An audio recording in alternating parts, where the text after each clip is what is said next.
This conference will now be recorded. Well, welcome to the East Orlando Chamber, and we are talking with Keith Landry, the Director of Public Relations with Insight Marketing, correct? That's right, Insight Marketing Group in Sodo, Orlando.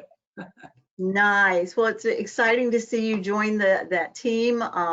It's what a wonderful group, and I'm very excited to see you, back with the PR and kind of almost broadcasting again. So this is exciting. So It is I'm exciting. going to let you talk a little bit about you and let's get started so we can hear more about how to get your practice with the PR.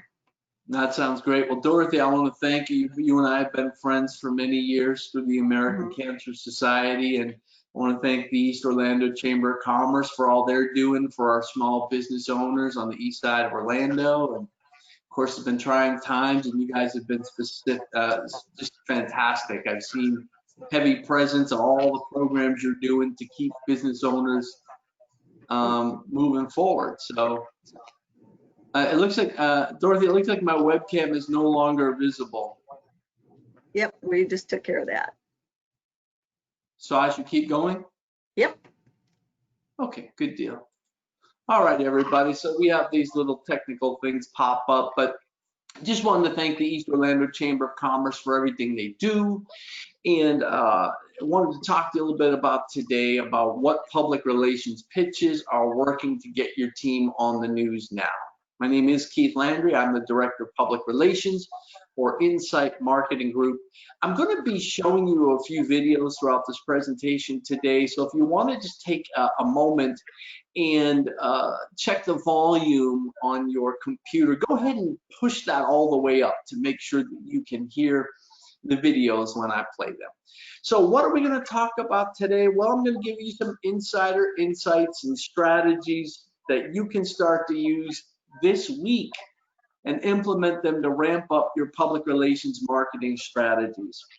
So what do we do at Insight Marketing Group? Let's take a look. All right, Insight Marketing Group has been around since 2006, and we work exclusively with independent physicians. And really what we do is we simplify your marketing so that you can run your medical practice. And Jennifer Thompson, the president of Insight Marketing Group, is the host of our podcast, Dr. Marketing Tips Podcast. We've been enjoying working on podcasts, and we'll have a lot of advice and marketing strategies on those in the coming weeks. So we do innovative public relations strategies for doctors groups, and we've really enjoyed having a chance to do that so far. All right, so what are we going to talk about here in the next 45 minutes? These are what's ahead in the next 45 minutes. Okay, I'm going to hang on with me while I work on that. There we go.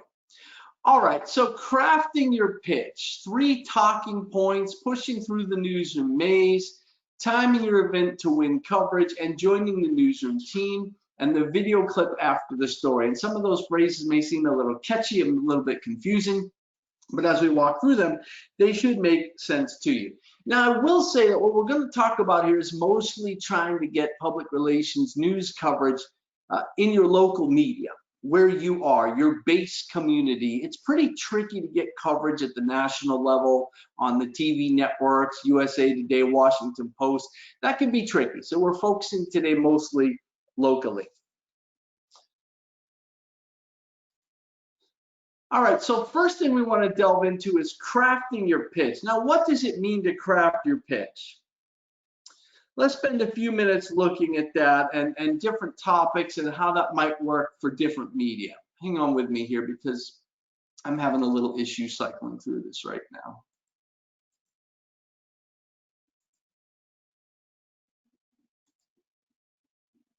There we go. And my apologies to you for that.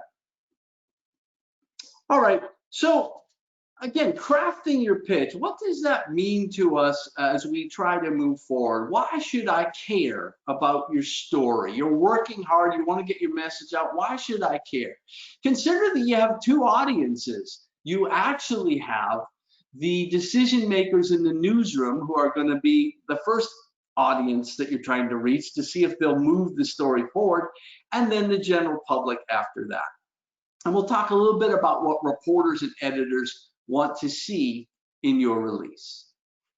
All right, so let's take a quick look at this video together. This is a montage of some stories that we've done recently where our pitches worked, where everything lined up and we did all the processes right and I made all the phone calls and we actually got our clients on TV. So let's listen together for a moment.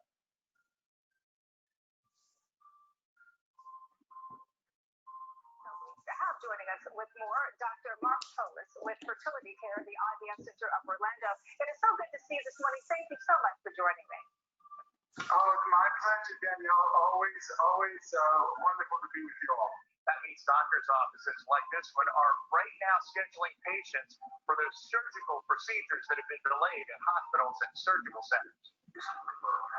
Dr. Randy Schwartzberg is with Orlando Orthopedic Center, specializing in sports-related injuries. Millions of Americans are now working from home and helping their children with distance learning. An ophthalmologist with Ocala Eye says all that screen time can cause something called digital eye strain. Joining us now with more is Dr. Mike Grewe. He is an orthopedic surgeon and the founder of Ortho Live Telemedicine app. Good morning to you, doctor. It is good to see you. Hi, good morning. Thanks so much for having me. One practice we learned, right now there are more than 7,500 patients who are eligible to use telemedicine. And where's the pain at now?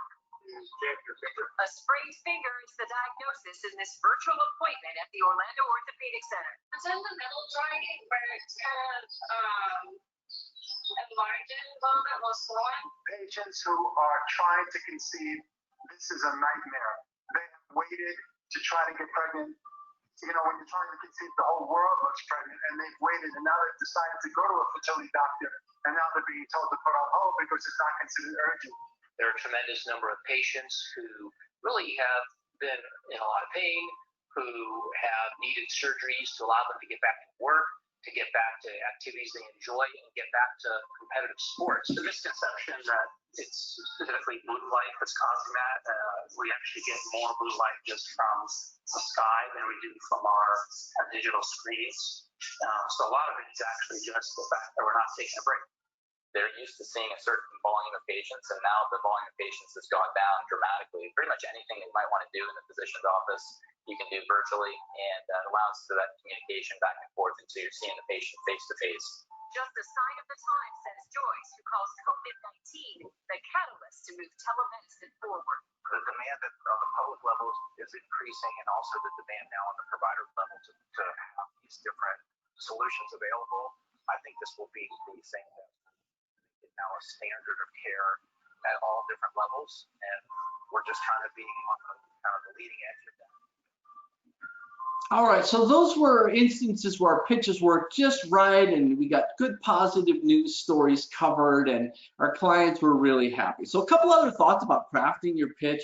Make sure it's focused and to the point, and a couple things that reporters and editors want to see in your pitch. It's got to be short and to the point, preferably one page. Answer the who, what, when, where, and why. Why should they cover the story? Why does the audience care? Remember that we're broadcasting, we're not narrowcasting. So you want to make your pitch as broad and appeal as possible. Make sure that the release includes the day, the time, and the location of the news conference or where the interviewee will be, because you really want to try to make it as convenient as you can for the editors and assignment editors at the various media. One other thought about crafting your pitch, in your news release, make sure that you include a quote from the person you're trying to get on the news, because it's possible they're just going to use your news release and not actually videotape an interview. And if you have an effective quote in there, you want to make sure it's one of your three main message points that you are going to use for the interview to at least get that point across and make that a win. All right, let's take a look at a couple other things. I'm going to show you another video coming up here. Now, let's roll with it here.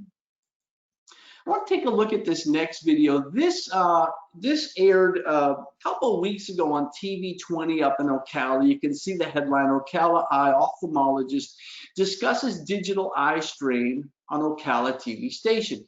Now, this pitch started out as a blog idea. We were having a brainstorming meeting, and we were going to do a blog about blue light affecting digital eye strain at a time when we're all doing so much more work at home, helping the kiddos with distance learning and so on over the last couple months. And one of our team members got the idea that instead of doing a blog pitch, let's do a news release. So we put the news release together and we sent it up to Ocala, and it worked, and we got the coverage. Let's take a quick look at the story together here. Live on WCJB TV 20, your local station.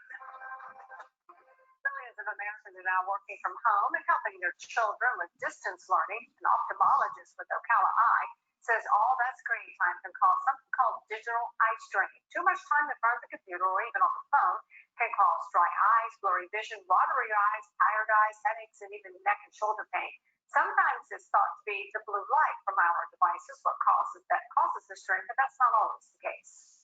The misconception that it's specifically blue light that's causing that. We actually get more blue light just from the sky than we do from our digital screens. So a lot of it is actually just the fact that we're not taking a break. It's recommended that for every 20 minutes spent looking at a screen, you should look away at something else for about 20 feet away for at least 20 seconds.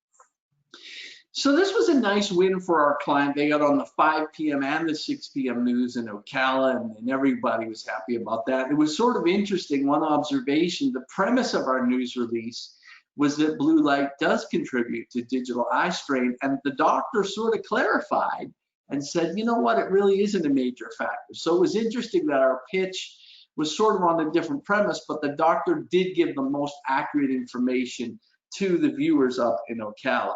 Also interesting to note that we did send this release to Orlando as well, basically the exact same release. WDBO radio picked it up, but nobody else did. So it just kind of goes to show you put it out there, you don't always know how it's going to work out. All right, let's take a look at how we put together the news release, keeping it simple and focused, so you can see how we lay it out to try to accomplish the goals. This is one we're working on now with a ortho surgeon who's the founder of 2 telemedicine platforms up in Cincinnati. And what we're trying to do with this news release right now is to advance the story, because people are starting to go back to work and venture back out. We want to advance the story. Cincinnati-based telemedicine company is helping patients across America as COVID-19 pandemic continues. Hear from an at-risk patient who is safely receiving treatments with telemedicine visits and modified office visits. So we're trying to advance the story there, and we're putting forth an at-risk patient because we know that the media loves to interview what we call real people who are affected by the story. Moving on now to our next slide. So 3 talking points. We want to talk in 3 talking points to stay on message. If you get invited to be on the news for an interview or on the radio, it's going to be quick. Radio is like a couple of quick clips, maybe 15 seconds, and then a little bit of copy wrapped around it. TV, if it's a package where the reporter comes out and puts it together, it's usually 1:30. Now, most in-studio interviews are going to be 2:30, maybe to 4 minutes. If you get a 4-minute interview on the news, that's a grand slam. You should expect about a 2-minute, 30-second interview on the news. So you got to use 3 talking points, and you got to stay with them. So let's see what we're going to do when we're invited to be on the news. Again, you're going to use 3 talking points, and you're going to stay focused. And what are the 3 things I want to say during this interview? Now, if you get all 3 of those into that interview, you hit a home run. If you get 2 of them in, you're happy. If you get 1 of the 3 in, maybe you need a little bit of coaching on messaging for interviews, and our team at Insight Marketing Group can help you with that. So let's talk a little bit about what happens when the news anchor goes astray and strays off the topic. Very often we'll send talking points ahead of the interview so that the anchor knows what the expectation is, and the person being the guest doesn't get thrown off by the questions. But occasionally the anchor will stray off. And why does this happen? Well, it may happen because the anchor doesn't have expertise in the specific topic. They're just not that familiar with it. Or it might happen because the interviews are lined up like planes on a runway. They're just one after another, 3 or 4 and 15 minutes, and the anchor really hasn't had enough time to adequately prepare for the interview. Now, when the anchor strays off, if you happen to be the guest, what you do is you just roll with it. You graciously don't correct the anchor on the question. Just be gracious about it and roll with it and answer the question. Now, there's other times where the anchor's clearly trying to play gotcha, and you're on the defense and they're challenging you live on the air, and this has become essentially an adversarial interview where you're trying to defend your reputation and your company's reputation.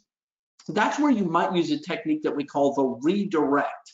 Basically, you're going to acknowledge the question the anchor is raising and then redirect and talk about what you prefer to talk about. So yes, we understand your concern in raising that point. We are gathering that information for your viewers right now, but your viewers also need to know point A, B, or C. And you go off and you talk about what you want to for as long as they'll allow you to. And so sometimes you just do the best you can with this, but you must be prepared to redirect if there's any semblance that the interview might not be a positive one, because you can ruin your reputation or damage it, just in 2 or 3 minutes live on TV if you're not prepared to properly use the redirect. All right, let's talk a little bit about top 5 reasons in print articles. So sometimes we'll write a news release where we've basically written the story for the print reporter or the blogger. It's top 5 reasons why you should look into the sun, or top 5 reasons why you should take vitamin C. And those can be really convenient. If they're well written, you may see the editor not change it at all and they basically use it as is. So we like those, and those can be really effective sometimes. All right, let's take a look at this next interview today to consider staying on message and the redirect and if the anchor strays. This was an interview recently we set up. Dr. Michael Grewe is our orthopedic surgeon and the founder of 2 telemedicine platforms, pretty big client of ours. And we were able to get him on Fox 35 talking about the future of telemedicine. Now, we very carefully arranged the logistics and the talking points to make sure that we didn't drop the ball between Cincinnati, where he is, and Orlando, where Fox 35 is. And so let's see, as we watch this together, if you think the anchor strays off the questions a little, if you think that Dr. Grewe does a good job staying on message, and if maybe there's just a little bit of playing defense or redirecting toward the end of the interview. Let's watch together.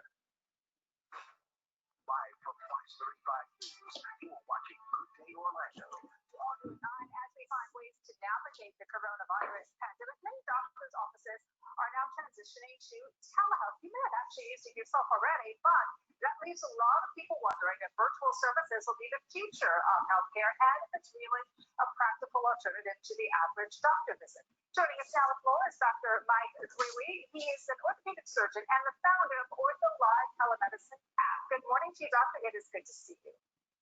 Hi, good morning. Thanks so much for having me. It's so interesting because my son had a dermatology appointment, which we did via telehealth. It went great because you could see his face, the doctor could diagnose him in that way. And I want to get to what you do in just a moment. But in general, is telehealth the future of doctors' visits?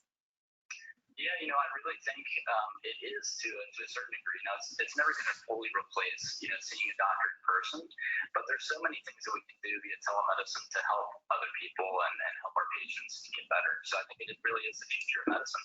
And so let's talk about them a little bit about what you do, because I know with my husband who had surgery on his knee, right? He had to go into the doctor's office. They had to check it and look at it and feel it and actually do all of these things.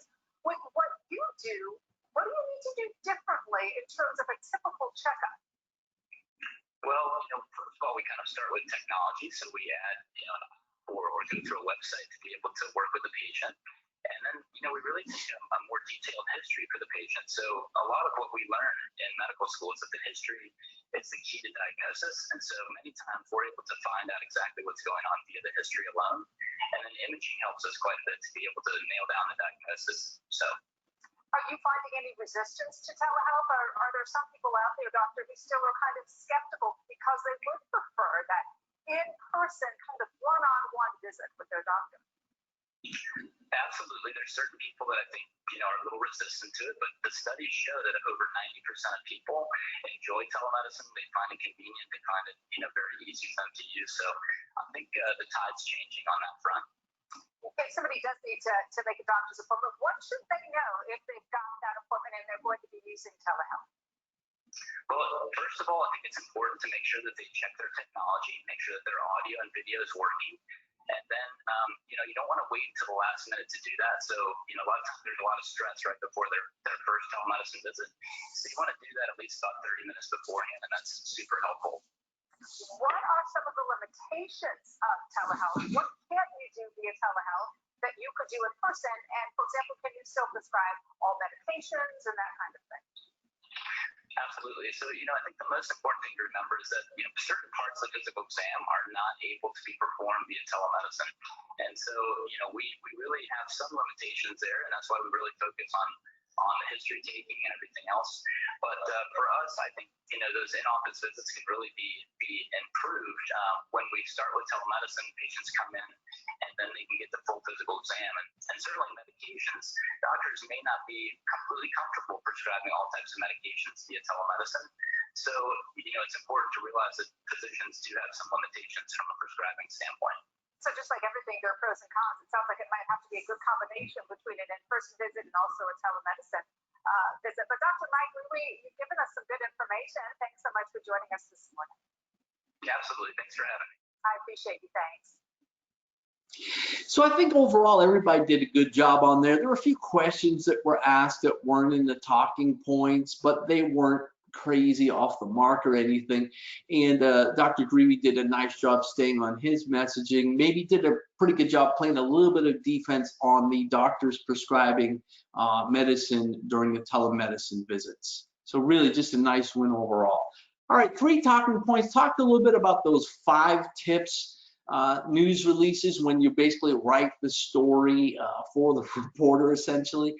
And the one in Ocala, I wrote it that way. It was 5 tips for relief from digital eye strain. And I wrote it that way in case maybe you just get picked up in print and be a nice, easy one. But I wanted to look at them with you quickly. Dr. El Hellis is available for news media interviews to discuss his 5 tips for relief from digital eye strain. And you can see it down the screen. There's the 5 of them there. They're very easily and plainly laid out. Very simple, just a nice way to get an easy story there if the reporter's busy and wants to put something up. All right, we're switching gears to the next part of the webinar. This, I think, is one of the most interesting parts of the presentation today, pushing through the newsroom maze. And this is where the rubber really hits the road, I think, and where having experience in your public relations team makes a difference. So it's one thing to write a decent news release and email it out and hope that you get your people on TV, but it's quite another thing to know the inside details and have the insider insights on how a newsroom operates and how you can push through the newsroom maze in order to be successful in getting coverage. I was in the news for 26 years, and I worked in 6 different TV newsrooms across the country. So I sort of have lived the inside of the newsroom for the majority of my career. So let's move ahead with this part of the presentation. All right, so pushing through the newsroom, what are we looking at here? Knowing when to connect, who's the decision maker? Does that person even work here? Develop strong relationships and how to get locked in on speed dial. You gotta know how the newsroom operates. You gotta know who are the decision makers, when are they working, when are they in important meetings when you have no chance really to reach them. When are the newsrooms short staffed? Let me give you a little insider tip here. In TV, they have sweeps months, ratings months. Those are February, May, and November. Those are when the TV stations go overboard to have the most interesting stories to try to raise their ratings, because their ratings in February, May, and November determine the advertising rates that they can set. So during those months, they may be a little slammed and booked up and not receptive. On the other side of it, during the months right after May and February and November, all the reporters and videographers and producers may be squeezing in their vacations because they're not allowed to take vacations during sweeps months. So they may actually be short-staffed during those months. So it helps to know how the newsroom works in detail. Does that person work here? When I call the assignment desk to pitch a story, I want to know, in our case, do they have a health reporter? Do they have a health reporter who's going to pick up my story, or is it something called general assignment? We're just going to go to any reporter who's on staff that day. All right, you want to make sure that you call the assignment desk after you send the newsroom release. So you write the news release and you email it to all the media, and it's gone to the assignment desk. That's the nerve center of the newsroom. It's where they sort of coordinate all the logistics and operations. But after you email them, you got to call them and make sure that somebody put a pair of eyes on your news release. And if you don't do that, you've only done half the job. The assignment desk is constant chaos, flooded with emails and phone calls and text messages and redirecting. And so if you don't call in to make sure they see your news release, they just might not ever see it, and your pitch could die right there before it even has a chance. So again, does the person even work here? I have a running document I keep of all the large and news media markets in America, and all of the people who work there with their emails and phone numbers. You really want to be organized. You can use that again and again. All right, moving forward with our next part of the presentation now. Pushing through the newsroom maze, you got to develop strong relationships. Maybe some of you have had a sales job, and if you had, you know that having a sales job and trying to sell something is about building a relationship first. You want the prospect to like you and trust you, and then once they like you, they'll do business with you and talk about the solution to their problem you're offering them. So you want to build relationships with the assignment desk, with the planning producers, with the assistant news director, and the people are sort of the initial decision makers on your pitch. And you want to just sort of help them create some wins and be good about logistics and just make their job a little bit easier to do. Now, a lot of the morning newscasts where they have the guests on for 2 or 3 minutes, they have guest bookers or guest producers who are the ones that spend most of their time trying to find guests for the morning news. These folks can be your best friends if you can develop a relationship with them. So be consistent and competent, get them the information they need, make logistics easy for them, help them with Skype addresses, physical addresses, cell phone numbers. Just make it easy for them to work with your organization. So how do you get locked in on speed dial? And what does that mean? Well, I would suggest to you that if you can get your guest, your person on the news 3 times in a row and have them be successful in the interview, that you'll be invited and you'll basically become a regular and a go-to person. Remember that they're always in a hurry. They need someone they know will do a good job, but they need somebody who can do it and say yes so they can go to the next thing. So here's my top rule for my clients when they're invited to be on the news. They can never say no. You have to say yes. You have to make it happen, because if you say no a couple times, they may never call you again. So say yes 3 times and be good and be easy to work with.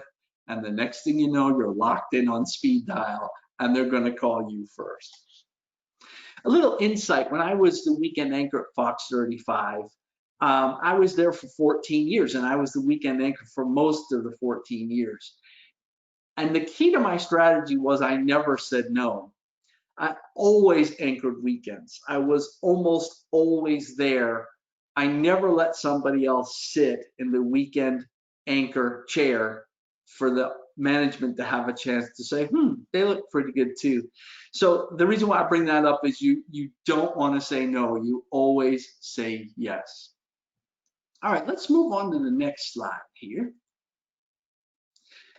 So what does it mean to time your event to win coverage? I'm going to push through to this next one here.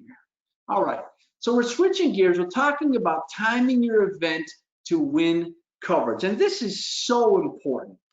Basically, you're timing your news conference or having your interviewee available at a time when the media can actually show up to cover you. That's what we're talking about. So many times I'll write a news release and I'll send it out a couple of days before the event, and then I'll send it out the day of the event, and I'll call the assignment desks and they'll say, I'm sorry, we really like this story idea, but we don't have enough staffing and we're sending our team to story X. So what do you do about that? You need to understand a few things. You need to understand that newsroom staffs are shrinking, that if you're planning something where you want to get covered, you need to think weekdays, you need to understand cutoff times, and you need to plan the event near the news crews because logistics are super important. All right, so one of the things I really want you to take away from this when we leave today is that newsroom staffs are shrinking probably more rapidly than most people realize. And if they don't have the staff to get to your event, you're just out of luck. So you really have to think about when they're going to be there. So I'm not talking about the pandemic time right now. I'm talking about normal times when they can actually get out to you and cover your event or do your interview. So keep in mind that the staffs are shrinking. I would tell you that I was on the phone the other day with Jack DeMarco with Channel 9. He's the weekend assignment editor. I used to work with him at Fox. And he said, Keith, we can't get to your event because they just took away our dayside reporter on the weekend. This is Channel 9, you know, the leader in the market many years, and they've just taken away the dayside reporter on the weekends. I will tell you that Channel 2 on the weekends has their morning anchor go out and turn a story. So the morning anchor becomes a reporter. And over at the Sentinel, they write most of their stories during the week. They do staff a couple reporters for breaking news on the weekend, but most of the reporting and writing is done during the week. So this is part of this point that I'm trying to make about thinking weekdays. If you want to have an event on the weekend that's a relaxing event and it's fun and everybody shows up for it, then it's okay if you think weekends. But if you really want to get covered, you got to think weekdays. Now, I will tell you that the ideal time during the week to schedule your news conference or make your person available to the media is 10:30 or 11 a.m. And the reason why that is, they all go into a morning meeting around 9:15 where everybody who's working sits in on that meeting and they make a game plan for the day. So that meeting gets over 9:45 and then they got to gear up and drive to their first story. So 10:30 is perfect because if you're lucky, you might get on the noon news. They might, you know, make it one of the top stories for noon, and then you might get on the 5 and 6 as well. So I really want to just take a look at this next story and talk to you about the logistics of how we planned it timing-wise after we take a quick look at it together. Eyewitness News at 6. Coverage you can count on. A big surprise, these kids at the Boys and Girls Club got inside some envelopes today. More than 24 children across Central Florida got a huge surprise this afternoon. Free tickets to this Sunday's Pro Bowl in Orlando. The Orlando Orthopedic Center Foundation provided the tickets for 25 children from the Boys and Girls Clubs of Central Florida. You can see they're pretty pumped. The foundation helps underserved children participate in youth sports programs, and now they get to see the best of the best in action. We've supported the Boys and Girls Club in the past, and we provided some access to sports and summer camps for them. And with Pro Bowl in town, we thought it was an exciting opportunity to give these young kids an experience that they may never have again. And I think they're pretty happy about what was in their envelopes today. You can catch the Pro Bowl live on Channel 9 this Sunday at 3 p.m. We'll have more on the festivities leading up to the big game at Camping World Stadium, and that's coming up in sports. I can see our community benefiting from the Pro Bowl, definitely. So good stuff there. First of all, I like showing it because it's a nice win for our clients. But secondly, I want to talk to you about the logistics behind the timing of the shoot. We worked very carefully with Channel 9 to make sure we had this buttoned up, because this shoot happened at 2:30 in the afternoon, which is really on the borderline of when you want to, as late as you want to start shooting a story. So what we did was we made sure that we had the children and Mr. Joyce there on the screen, our spokesperson, in the same place at the same time. We had them interview Mr. Joyce right at 2:30 so that they could shoot their video immediately after that and get out of there and drive to where they need to be to get the story on the early news. So this worked out very well. Logistics are important, timing the story is important, and this was just pure public relations. This was just a positive story about the foundation helping some kids in need. And interestingly enough, the Pro Bowl was on ABC, so 9, of course, was very eager to do a story that helped promote the Pro Bowl. So when you're doing your pitches, think about things like that. Okay, you know, if your pitch is related to an event that's going to be televised, which network is it that's televising that event, and pitch it to them first? And this is an obvious case of that right there. All right, so we are moving on. I think we're gonna advance to the next slide. And so one other thing I want to talk to you about is understanding cutoff times. News crews have 2 different tasks to get a story on TV. They get their assignment, they must quickly find somebody to interview who they know will do a good job, and that's why you want to be on speed dial.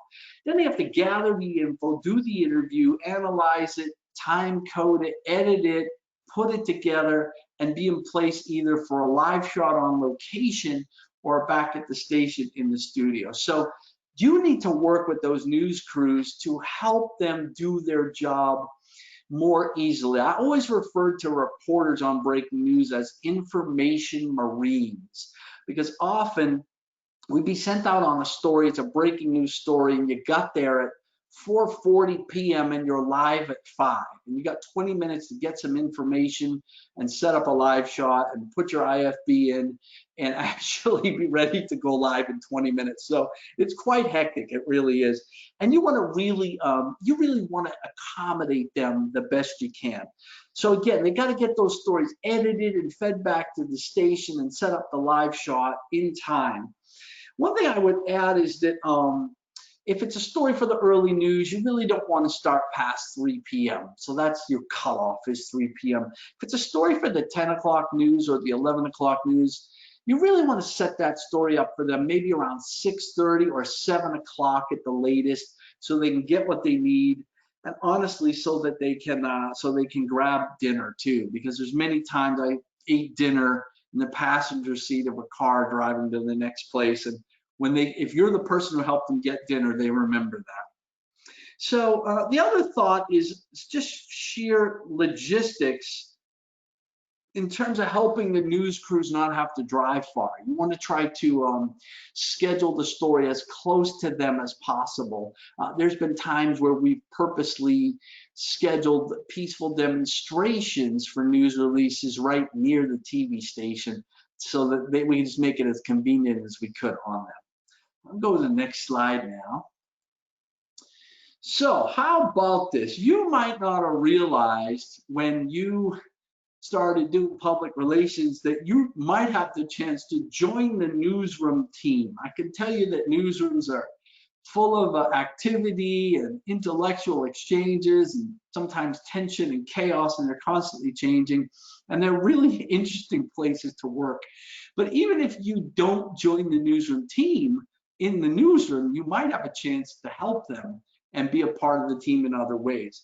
And that would be shooting the video for them, becoming a de facto web producer, or copy and pasting your news release so that they are ready to just run with it and put it in there. I'll tell you a quick story here. The first thing you can do is shoot the video for them so that when they're doing an interview, you've got the video all set. You've got 1:30 of video. It's in Dropbox with a link, and the editors just go into Dropbox and boom, instant video ready to go. This is a doctor we're working with right now. His name is Dr. Schnell, and he does home health care visits for at-risk patients.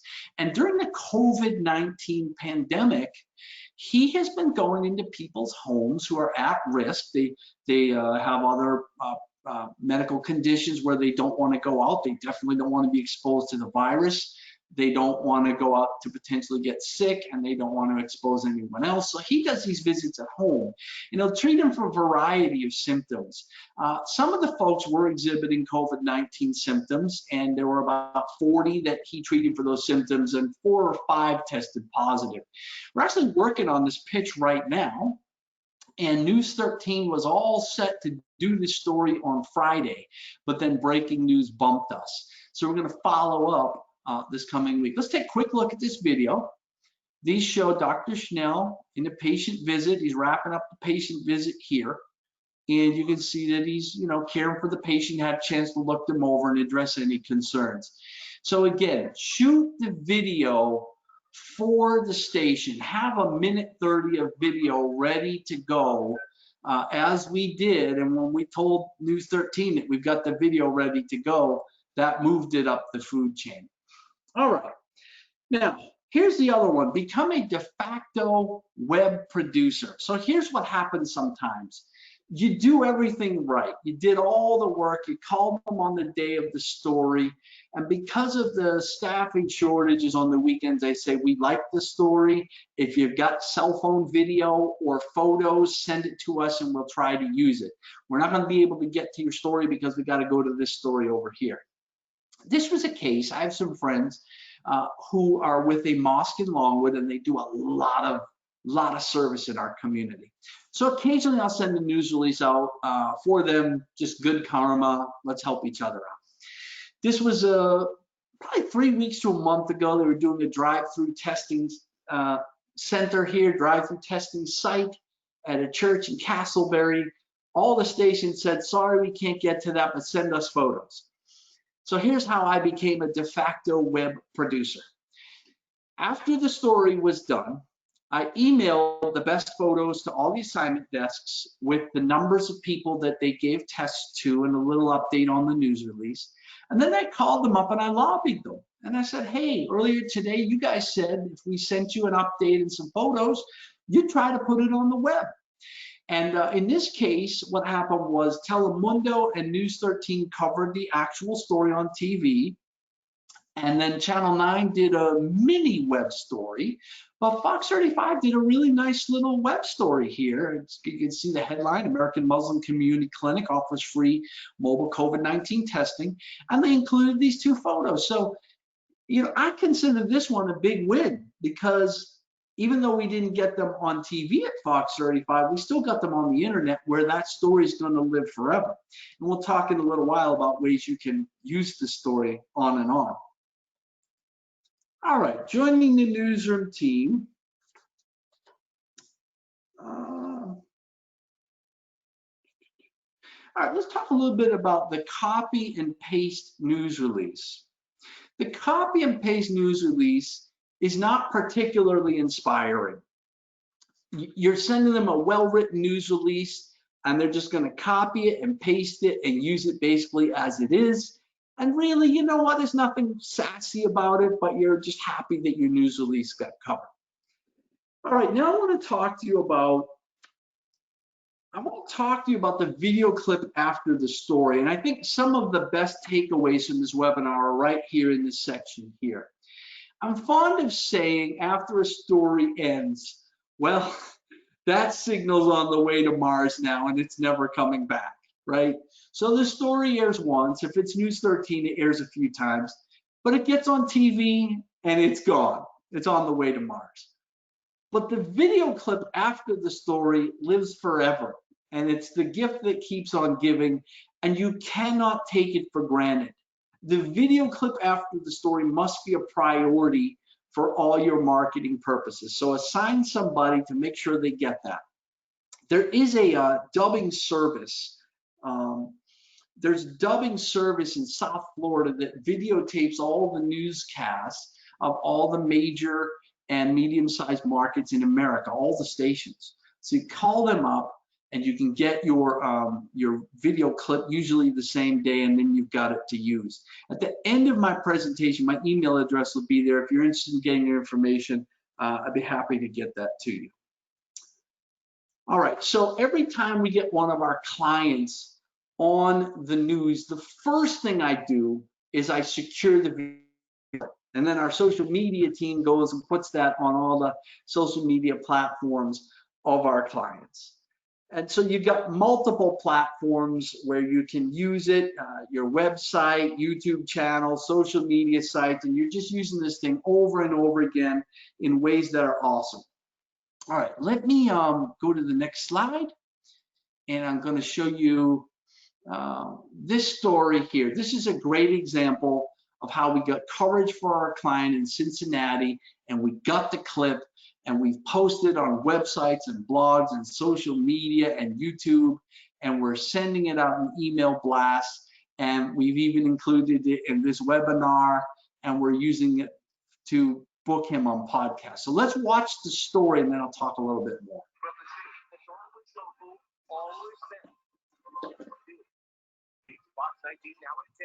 With Ohio now under a stay-at-home order until at least May, doctors are using some technology to continue treating patients. One physician says his telemedicine practice is really growing by the day. And only on Fox 19 now, Jessica Schmidt is live with how it's helping. Jessica?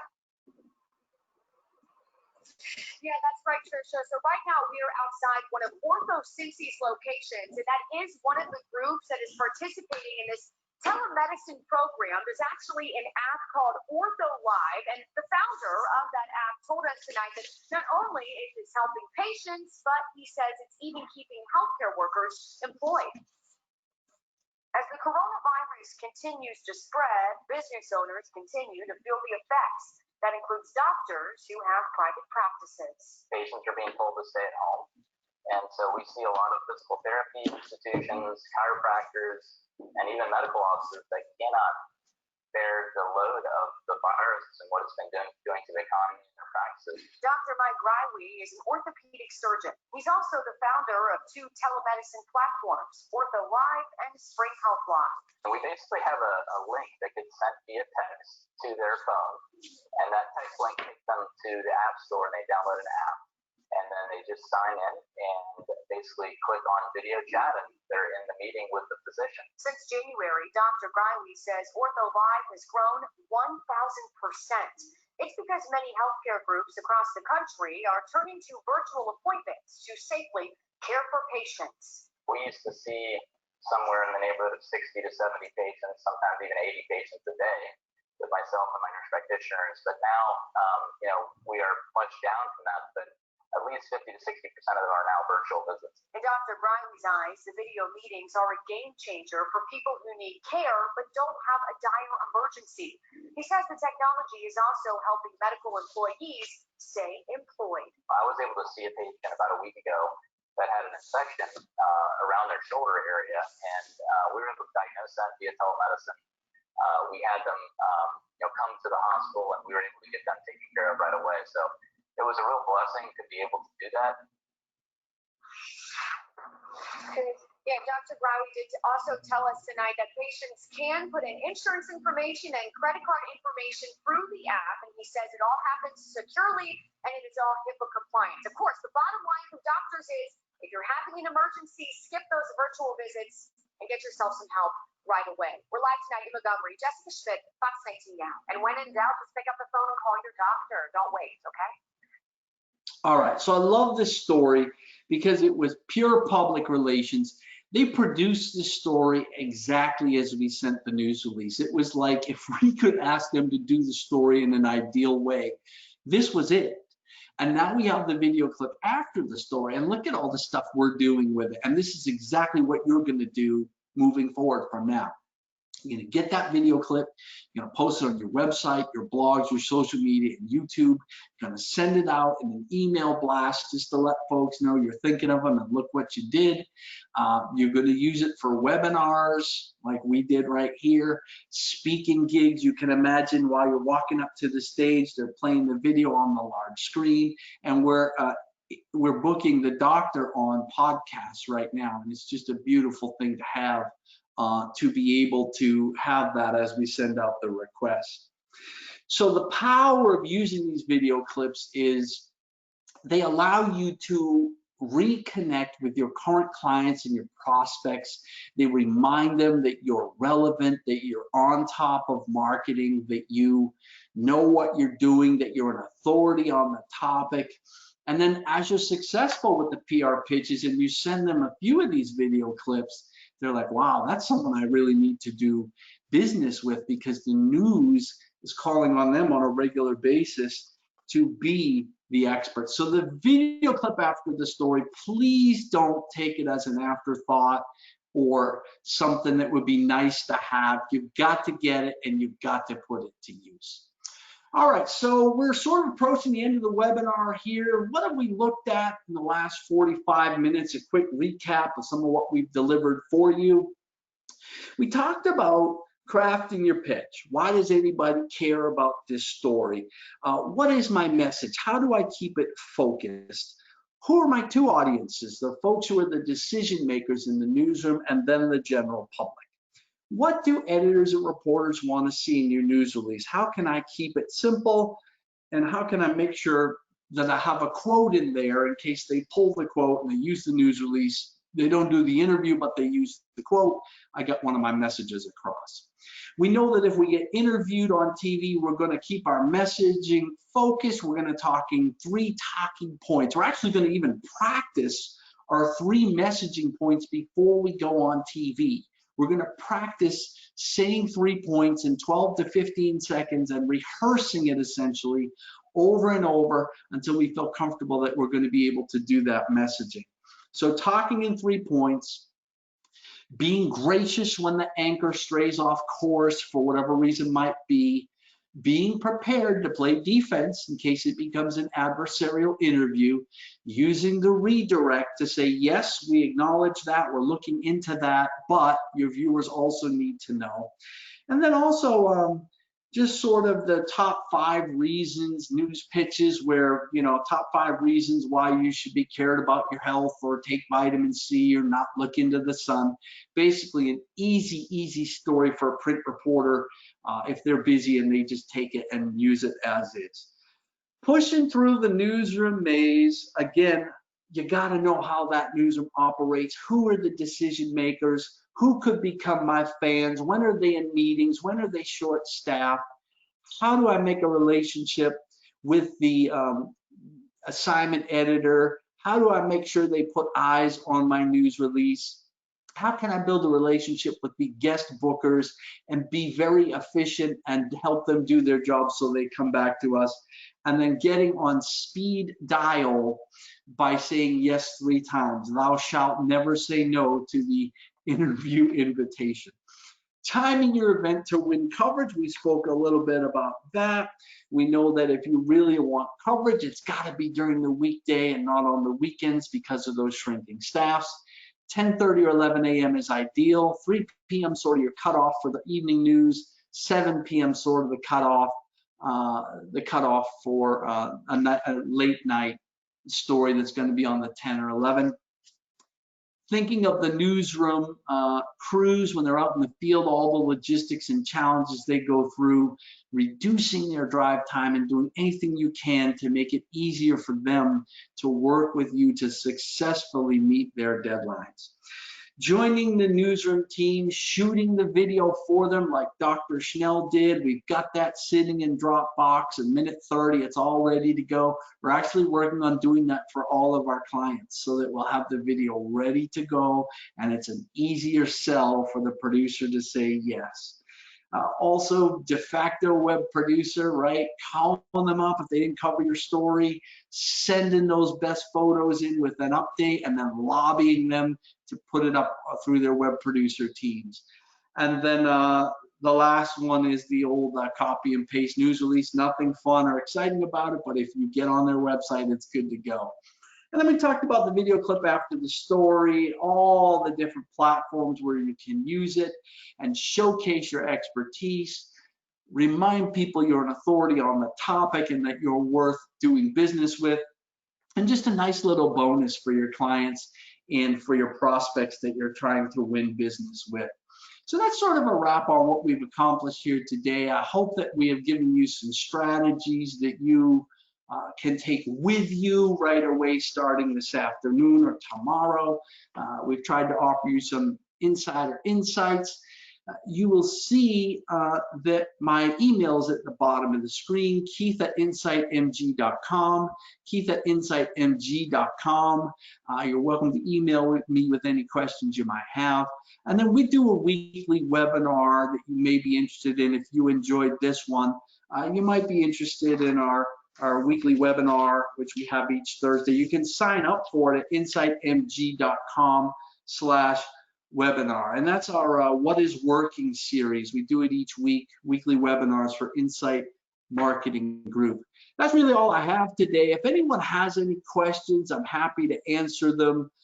If there aren't any questions, let's turn it back over to Dorothy. I want to thank Dorothy Hardy and the East Orlando Chamber of Commerce again for all you're doing in the community. Dorothy?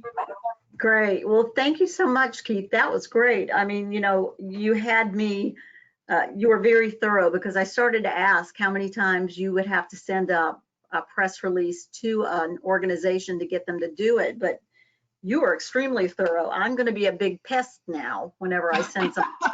Okay, it's a deal. So, does anybody have any questions? I don't know if you want to take yourself off mute and ask yourselves, or I thought that it was great to see that you were, you know, actually filming and sending your own copy in. So yeah, that helped. That's a great thing folks can do. The cell phone video, just have a staffer shoot it. You know, you want about 1.5 minutes of final edited video that's decent, that, you know, most people would look at and say, yeah, that's usable on TV. We've really seen a change with the advent of the cell phone, where there's so many more cell phone videos and tablet videos are ending up on the news at breaking news scenes. So it's become much more acceptable. Great. Well, Barbara has said that, thank you, Keith. It was a great presentation and a source of information. So, thank you so much. Hope everyone has a great afternoon. Thanks again for giving us an opportunity to share some insights. We do appreciate you, Dorothy Hardy, and all that the East Orlando Chamber of Commerce is doing. Great. Well, thank you. And everybody have a great afternoon.